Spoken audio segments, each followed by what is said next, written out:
মার্কিন ডলার এবং রেট কাট প্রত্যাশার জন্য সম্ভাব্য প্রভাব। দুটি জিনিস প্রধানত ডলার ধাক্কা যখন একটি সিপিআই রিপোর্ট আসে। প্রথমত, সুদের হারের ব্যবধান, ইউএস ট্রেজারি আয় এবং অন্যান্য দেশে আপনি যে ফলন দেখতে পান তার মধ্যে পার্থক্য। এই ফাঁকগুলি সিদ্ধান্ত নেয় টাকা কোথায় চলে যায়। দ্বিতীয়ত, ফেড নীতি অনুমান করে লোকেরা কিভাবে ফেডের হার বৃদ্ধি বা কমানোর সম্ভাবনা দেখে।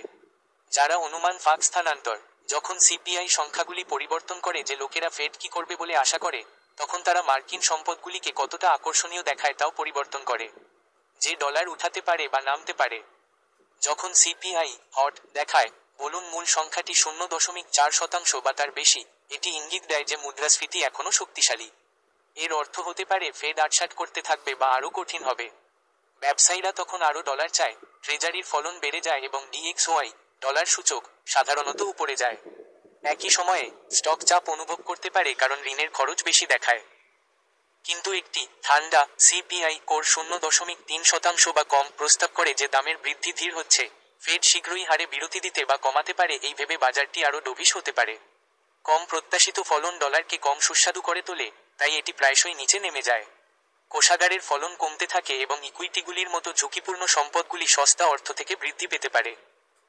সংক্ষেপে, ডলারের পদক্ষেপ হল সিপিআই চালিত বিশ্বাস থেকে সুদের হারের ব্যবধানে পরিবর্তন, তারপরে ডলারের শক্তিতে একটি সরল রেখা। এই ধারণাগুলির উপর ভিত্তি করে কি ঘটতে পারে?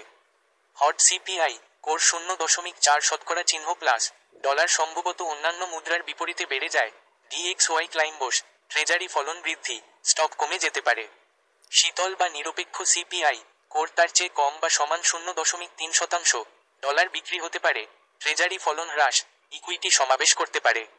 যদি সিপিআই প্রত্যাশিত 0.3% করে সঠিকভাবে অবতরণ করে, বাজার কখনো কখনো গুজব কিনুন, সত্য বিক্রি করুন কৌশলটি করে।